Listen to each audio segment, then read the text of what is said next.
नमस्कार, आप देख रहे हैं आपका अपना चैनल हिंदी खबर। मैं हूं आपके साथ सुनील सिंह पौर। उस यमुना को तेजी से स्वच्छ और निर्मल बनाने, गंदे नालों की सफाई के लिए प्लांट लगाने और पेयजल की आपूर्ति सुनिश्चित करने के लिए दिल्ली की रेखा गुप्ता सरकार ने ऐतिहासिक फैसला किया। दिल्ली जल बोर्ड को अब 50 करोड़ रुपए से अधिक खर्च करने का अधिकार दे दिया गया। अब अधिक बजट की परियोजनाओं को मंजूर किया जा सकता है और इसका सकारात्मक प्रभाव यह होगा कि जल बोर्ड में हर स्तर पर निर्णय लेने की क्षमता बढ़ेगी और कामों में देरी की संभावना कम होगी। विपक्षी आम आदमी पार्टी और कांग्रेस का कहना है कि अब तक दिल्ली जल बोर्ड की तरफ से कोई भी सकारात्मक पहल नजर नहीं आई है। दिल्ली का बुरा हाल है। आम आदमी पार्टी का कहना है कि उसके शासनकाल में यही सिस्टम लागू था, मगर केंद्र सरकार ने हमें परेशान करने के लिए इस निर्णय को वापस लेना पड़ा और अब उसी पुराने फैसले को वापस लाया गया है। इसको लेकर सियासी तकरार जारी है। रिपोर्ट देखिए, फिर चर्चा होगी।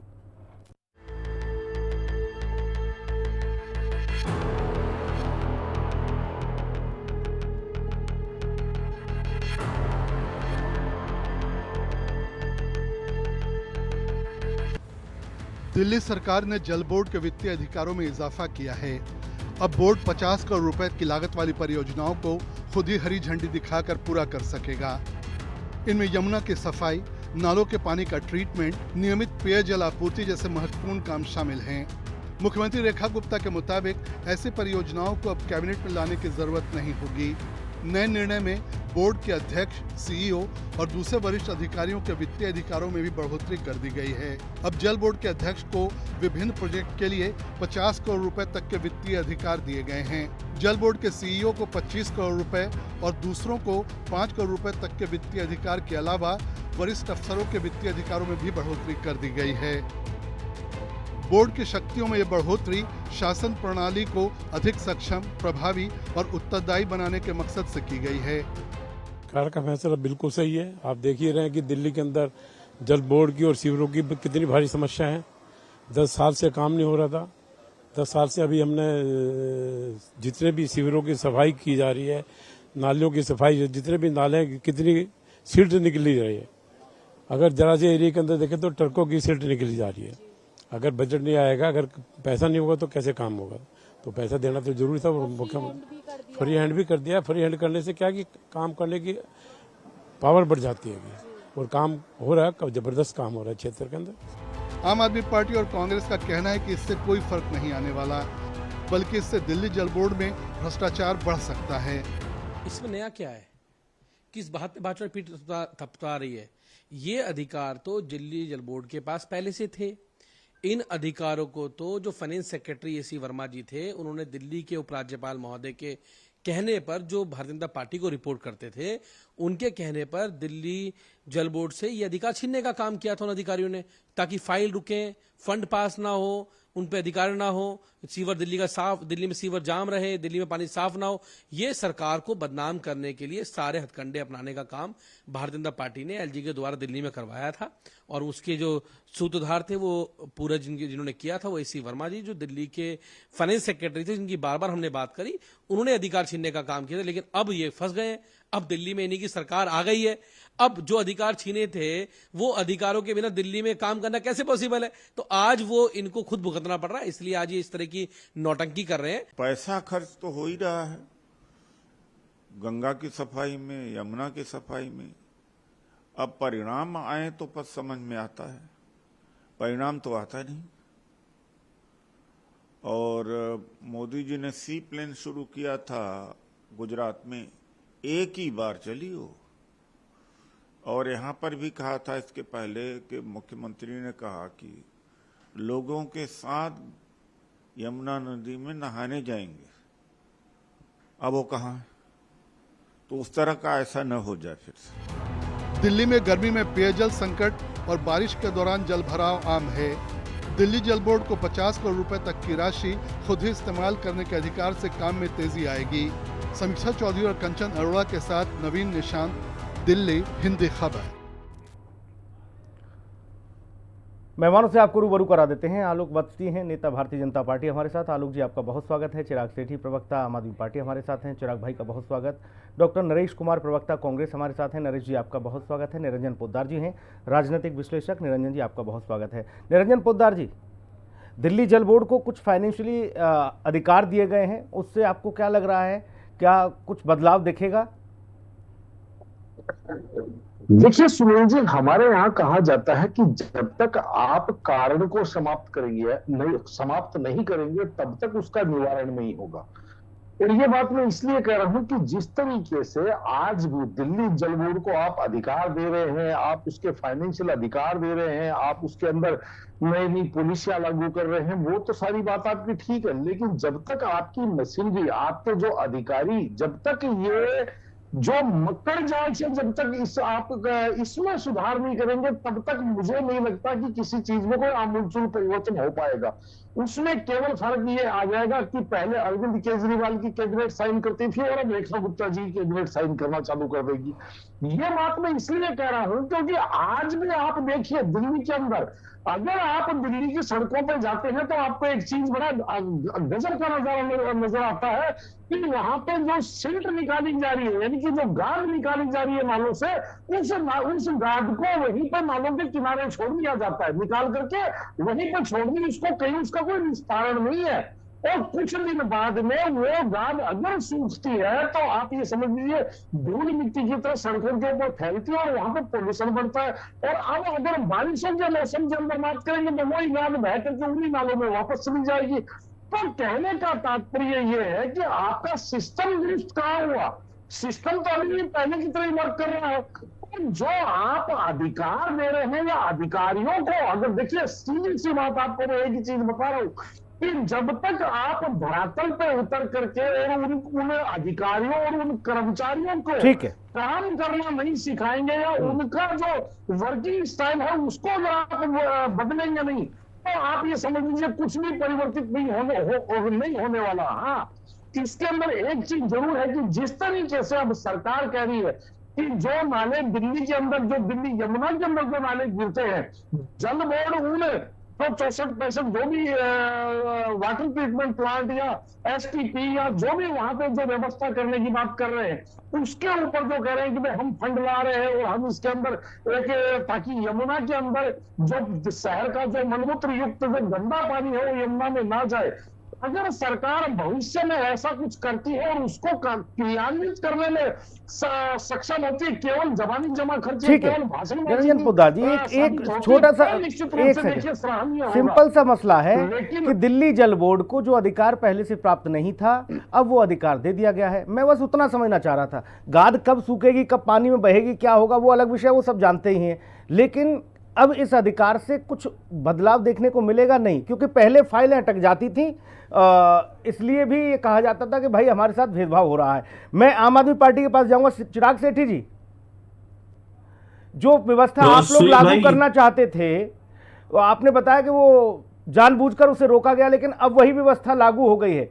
आपकी मंशा भी यही रही होगी कि बिल्कुल सारी व्यवस्थाएं चाक चौबंद रहें, तो अब जब ये व्यवस्था लागू हो रही है, लागू हो गई है, इससे फिर बदलाव देख पाएंगे?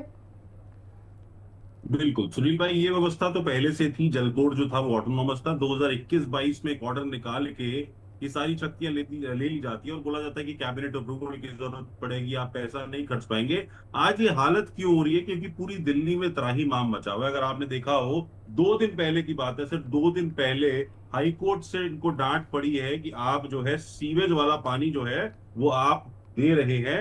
ये अगर मैं दिखा पा रहा हूं आपके स्क्रीन पर, तो ये इनको डांट पड़ी है हाईकोर्ट से कि आप पानी नहीं दे पा रहे। आज सुबह संगम विहार में लोगों ने धरना किया है क्योंकि पानी नहीं आ रहा है। तो कहीं ना कहीं आज ये दिख रहा है कि इनसे काम नहीं हो रहे हैं। इनको पता था कि काम करने का तरीका वही सही था जो आम आदमी पार्टी कर रही थी, पर इस बात को मान कैसे ले कि अरविंद केजरीवाल जी का विजन, अरविंद केजरीवाल जी का जो काम था वो बहुत बेहतर था, तो अब वही काम कर रहे हैं। तो अरविंद केजरीवाल जी शुरू से कहते आ रहे थे कि जल बोर्ड को ऑटोनॉमस करो, उनको काम करने दो, उनके काम को नहीं रोकना चाहिए। बट क्योंकि एलजी साहब का काम सिर्फ ये था कि अरविंद केजरीवाल जी के जो अच्छे काम हो रहे हैं, जो जल बोर्ड के, अरे भाई चिराग सेठी, आपने बताया कि पहले से ही ये व्यवस्था लागू थी। जब पहले से थी फिर ये नई व्यवस्था कहां से ले आई रेखा गुप्ता सरकार?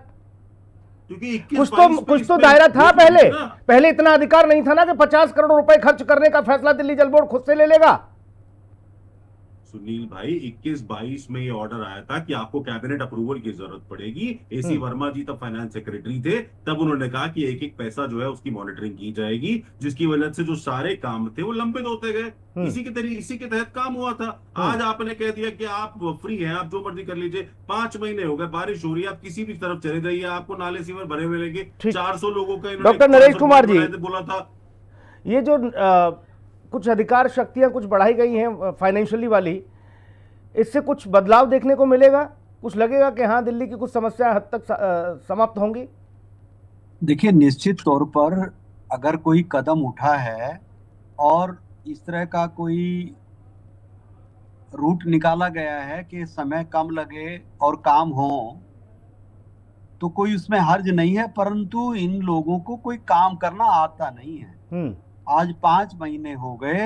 इन 5 महीनों के अंदर मुख्यमंत्री जी ने तो एक आरती की थी वहां यमुना नदी के किनारे जाके, और इधर से परवेश वर्मा जी जो मंत्री हैं उन्होंने एक बयान दिया था कि जल बोर्ड के सारे काम हमने कर दिए, कोई काम बचा नहीं है। तीसरी बात, एक दिन उनका बयान आया 4 जून को कि हमने 35% नाले साफ कर दिए हैं, बाकी महीने के आखिर तक हो जाएंगे। फिर उनका बयान आया 12 जून को कि हमने 90% कर दिए हैं। मेरा कहने का मतलब यह है कि सिर्फ कागजों पे काम हो रहा है, जमीन पे काम होना अभी बाकी है। हनीमून पीरियड खत्म हो चुका है। 5 महीने नहीं, जमीन पे काम हो रहा है, इसकी तस्दीक तो निरंजन पोद्दार जी भी कर रहे हैं। वो कह रहे हैं नालों से सिल्ट निकाली जा रही है बड़ी तादाद में, लेकिन उसका विस्तारण नहीं हो पा रहा है। अब नालों से निकाली जा रही है, इसका मतलब काम हो रहा है।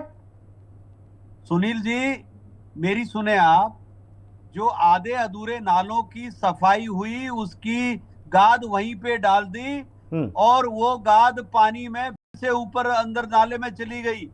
और मैं आपके चैनल के माध्यम से कहता हूं, डॉक्टर नरेश कुमार पहला आदमी था जिसने दिल्ली की मुख्यमंत्री को ज्ञापन भेजा और कहा कि ये जो आधे अधूरे नाले साफ हुए हैं इसकी भी गाद रोडों पे पड़ी है, गाद उठवाई जाए। जी, मैं एक विनती ये करना चाह रहा हूं कि आज दिल्ली के लोग ये महसूस करते हैं कि उनको उनका हक मिलना चाहिए, साफ पानी मिलना चाहिए, जल भराव नहीं होना चाहिए। भाई आलोक बस जी, साफ होनी चाहिए। विपक्ष का ये मानना है कि आप कोई भी व्यवस्था कुछ भी कर लो, आपको पहले तो काम करना आता नहीं, और दूसरा ये कि आपको पूरे मशीनरी सिस्टम को बदलना होगा, तब जाकर कुछ बदलाव होगा, अन्यथा मशीनरी वही है, आप कुछ भी करें।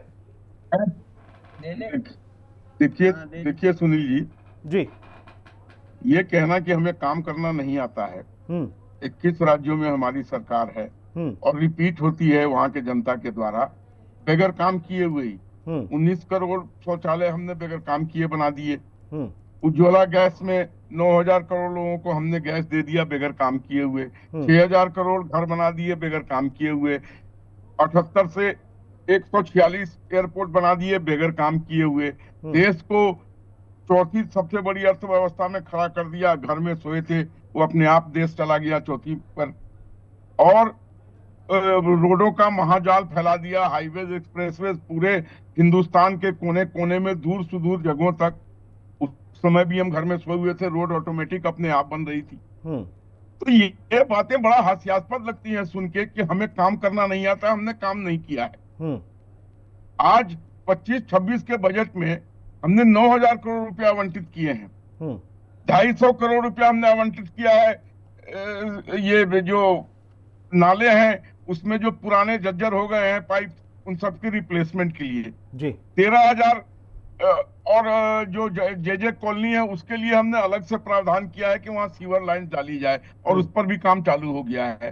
गारत हमने सही में निकाला है नालियों का, लेकिन उसके निस्तारण नहीं होने की वजह से थोड़ा उसमें डिले हो रहा है, ये मैं मानता हूं। लेकिन जिनका जो काम ठप पड़ा था, जिसके कारण करोल बाग में मौत हो गई, अन्य जगहों पर नाव चलाने पड़ रहे थे, वो स्थिति तो नहीं है।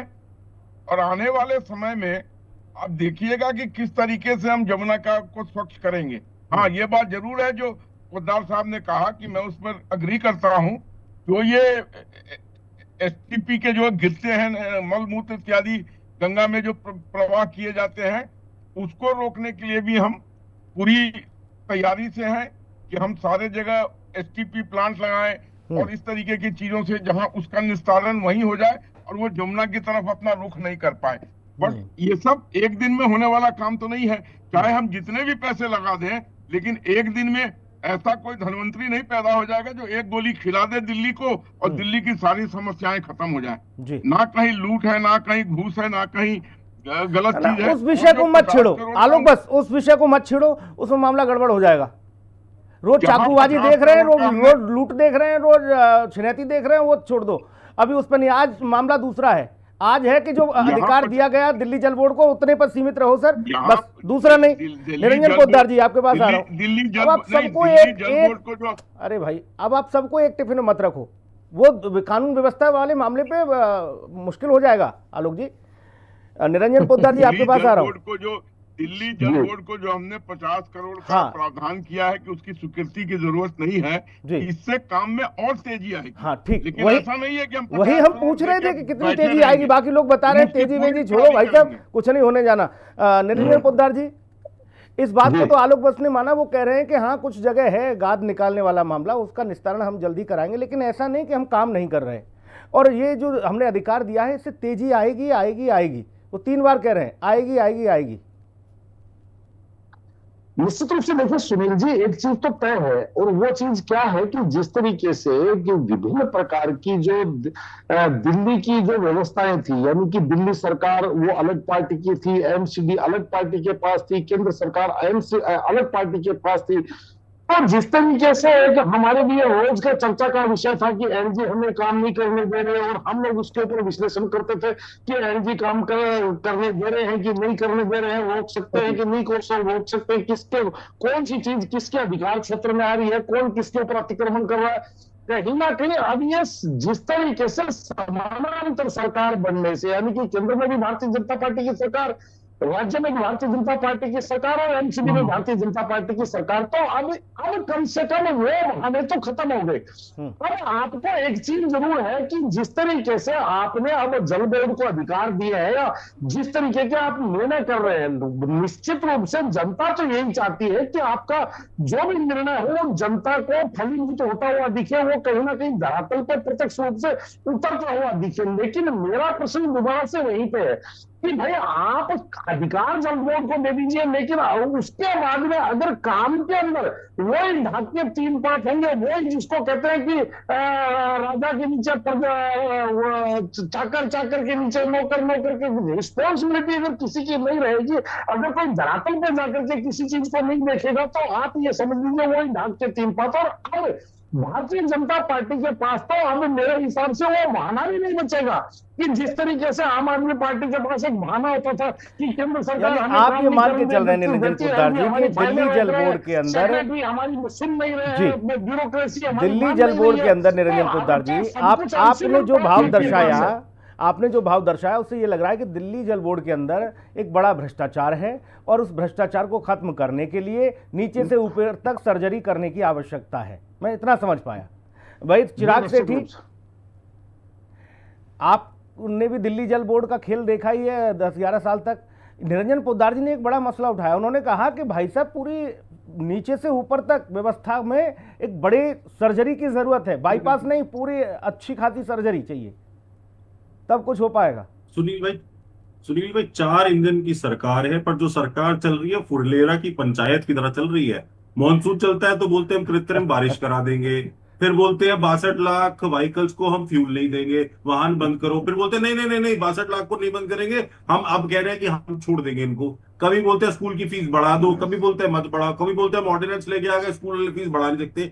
जितनी कंफ्यूज्ड ये सरकार है, मैं आपको एश्योरेंस दे रहा हूं, एक बारिश आने दीजिए, आप और मैं इसी चैनल पर फिर डिबेट करेंगे कि दिल्ली की सड़कों पर लबालब पानी भरा हुआ है, आप और मैं यही बैठकर बात भाई फुलेरा की पंचायत में प्रधानी का चुनाव सीजन 4 में हुआ तो उसमें प्रधान जी हार गए, ठीक, अब फुलेरा की पंचायत का ज्यादा प्रचार प्रसार न करें, वो ठीक है, बाकी सब कर ही रहे हैं उसका, ठीक। वहां नए प्रधान जी आ गए हैं, इसीलिए 27 साल बाद वनवास झेलकर आलोक वत्स आए हैं। तो अब फुलेरा की पंचायत किसके लिए थी, 5 महीने में लोगों को समझ में आ गया ना भाई। डॉक्टर नरेश कुमार जी, लोगों को समझ में आ गया। ठीक है सर।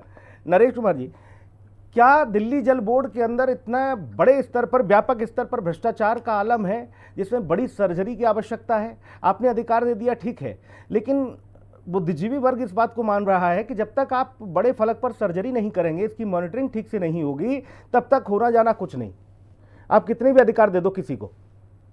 देखिए सुनील जी, मैं आपकी बात को यूं कहना चाहता हूं कि एक तो होता दिल में दर्द जी, एक होती है काम करने की नीयत, और एक आता है काम करने का तरीका जी। ये जो सरकार है, ना तो इनकी नीयत है काम करने की, ना इनको कोई तरीका आता है, और ना इनके दिल में दर्द। अगर इनके दिल में दर्द होता तो जहां झुकी वहां मकान का नारा देके ये सरकार आई केंद्र में, ये दिल्ली के अंदर, और रातों रात उजाड़ दिया, बिलखते बच्चों को उजाड़ दिया। दर्द नहीं था इनके दिल में, अगर दिल होता तो दर्द होता तो ये नहीं कर पाते। और जहां तरीका है, एक दिन बयान कुछ करते हैं, दूसरे दिन बयान पलट जाता है जी। और जहां तक रही तरीका, मैं देख रहा था मुख्यमंत्री के साथ जल मंत्री खड़े हैं, ऊपर वाले बटन तक भी खुले हैं। इतने चौड़े होके चल रहे हैं ये लोग, जिनको नहीं सहूर जमी पे रहने का, उन्हीं का तकाजा है कि आसमां पे घर बसा लो। ये ऐसी सरकार है, और ये अपने बोझ से ही गिर के टूट जाएगी। जिस तरीके से 93 से 98 तक 3 मुख्यमंत्री इनके बदले गए थे, अब की मुझे लगता है कहीं 5 मुख्यमंत्री ना बदले जाए। यही मैं कहना चाहता हूं। भाई आलोक वत्स जी, आपके दिल में दर्द नहीं होता? कांग्रेस को इतना दर्द होता है कि अगर बाटला हाउस में कोई आतंकी भी मारा जाता है तब भी दर्द हो जाता है, हैं? आपके दिल में बिल्कुल भी दर्द नहीं होता, और आपका लहजा बताता है कि आपकी शोहरत नई नई है। जो डॉक्टर नरेश कुमार कह रहे हैं कि जिनको जमीन पर रहना नहीं आता वो आसमान में उड़ने की बात कर रहे हैं। आलोक वत्स जी, देखिए सुनील भाई, ये सही है कि हमारे दिल में दर्द नहीं होता है, हमारे दिल में तूफान उठता है, और उस तूफान उठने के साथ हम तूफानी काम करते हैं, और जनता का तूफानी जनमत प्राप्त करते हैं। लोकतंत्र का तकाजा है जनता का फैसला सर्वोपरि। अगर हमने काम नहीं किया तो दोबारा तिबारा हमारी सरकारों को क्यों रिपीट कर रही है जनता? इसका मतलब जनता को कुछ नहीं पता, उसको कोई ठग लगा के? जनता हमारे धरातल पर किए गए कामों से संतुष्ट होती है, तब हमें दोबारा तिबारा रिपीट करती है। राहुल जी बताते हैं कि आप लोग चुनाव आयोग से साठगांठ करके छल करते हो। देखिए, हमारा साठगांठ चुनाव आयोग से है, हमारा साठगांठ ईवीएम से है, हमारा साठगांठ पुलिस से है, तभी हम सरकार चला रहे हैं। इनके मुताबिक अगर हम चले तो। लेकिन जब कर्नाटक में सरकार बनती है, जम्मू कश्मीर में बनती है, हिमाचल में बनती है, तो ईवीएम ठीक हो जाता है, लेकिन और जगह ईवीएम खराब हो जाता है, और जगह चुनाव आयोग दोहरी मापदंड अपना लेता है। तो ये बातें तो आज से थोड़ी सुन रहे हैं, ये तो हम पिछले दशकों से सुन रहे हैं इनकी ये कहानी। लेकिन कितना भी ये दौरा कर ले, हजारों मील का ये पैदल मार्च कर ले, लेकिन जनता इनको अपने आगोश में लेने को तैयार नहीं है। जनता 382 अरब डॉलर के घोटाले जो कांग्रेस ने किए हैं, मैं घोटालों का नाम नहीं गिनाना चाहता हूं, उसकी पुनरावृत्ति जनता नहीं चाहती है। जनता चाहती है नरेंद्र मोदी की सरकार, जिसमें एक भी घोटाला नहीं हुआ है आज तक, एक भी आदमी कन्विक्शन में नहीं गया है, और यही हाल राज्यों का भी है। नहीं, ऐसा न कहो कि एक भी नहीं गया और एक भी घोटाला नहीं हुआ, ऐसा न कहो आलोक जी। बहुत सारे हैं, उंगलियों पर हैं। अब समय नहीं है मेरे पास, मैं जाऊंगा निरंजन पोद्दार जी के पास, निरंजन पोद्दार जी के पास जाऊंगा। निरंजन पोद्दार जी, एक आखिरी टिप्पणी आपकी मैं समझना चाहता हूँ। जो व्यवस्था नई सरकार जो कदम उठा रही है, क्या वाकई में वो दिल्ली के उज्जवल भविष्य के लिए है? देखिए सुनील जी, मुझे तो बहुत बार ऐसा लगता है कि जिस तरीके से सरकार हड़बड़ाहट में है या सरकार काम करते हुए दिखना चाहती है, काम कितना हुआ नहीं हुआ इस चीज का कहीं कोई स्क्रूटनी नहीं, इस चीज का कहीं कोई मापदंड नहीं। तो मुझे ऐसा लगता है कि जैसे ट्रेडमिल पे सरकार दौड़ रही है, और ट्रेडमिल पे दौड़ने का मतलब कि दौड़े तो बहुत तेज और बहुत गए लेकिन पहुंचे कहीं नहीं। तो ऐसा लगता है कि ये जैसे ट्रेडमिल की सरकार चल रही है, केवल सरकार फीता काटने के लिए, सरकार इंटरव्यू देने के लिए, सरकार भाषणबाजी करने के लिए। क्योंकि धरातल पे आप देखेंगे तो धरातल पे मुझे ऐसा लगता है कि जो पूर्ववर्ती जो सरकारी जो कार्य थे, चाहे आप उसके अंदर सड़कों का देखिए, पोल्यूशन का देखिए, प्रदूषण का देखिए, विकास का देखिए, बिजली का देखिए, कानून व्यवस्था का देखिए, आज दिल्ली कहीं ना कहीं उससे एक पायदान और नीचे नजर आ रही है। कहीं मुझे ऊपर चलती दिल्ली नहीं दिखाई दे रही। केवल घोषणाओं में उम्मीद यही है निरंजन जी, उम्मीद यही है कि जो आपने बताया कि एक पायदान नीचे दिल्ली दिख रही है, वो 4 पायदान ऊपर कब दिखेगी। आलोक जी ने छूट दी है, कुछ हाथ खोले हैं, कुछ फाइनेंशियली व्यवस्थाओं को बढ़ाया है। अब देखना यही है कि इससे 4 पायदान ऊपर कब दिल्ली पहुंचती है, या एक पायदान नीचे जो गई है वो एक पायदान और जाएगी या ऊपर आएगी। इसी पर सारी सबकी निगाहें हैं। देखना यह है कि जब बारिशों का दौर शुरू होगा उस बीच दिल्ली सरकार और क्या नए और बड़े कदम उठाएगी। बहुत शुक्रिया सर, चर्चा में जुड़ने के लिए बहुत धन्यवाद। खास कार्यक्रम में नमस्कार।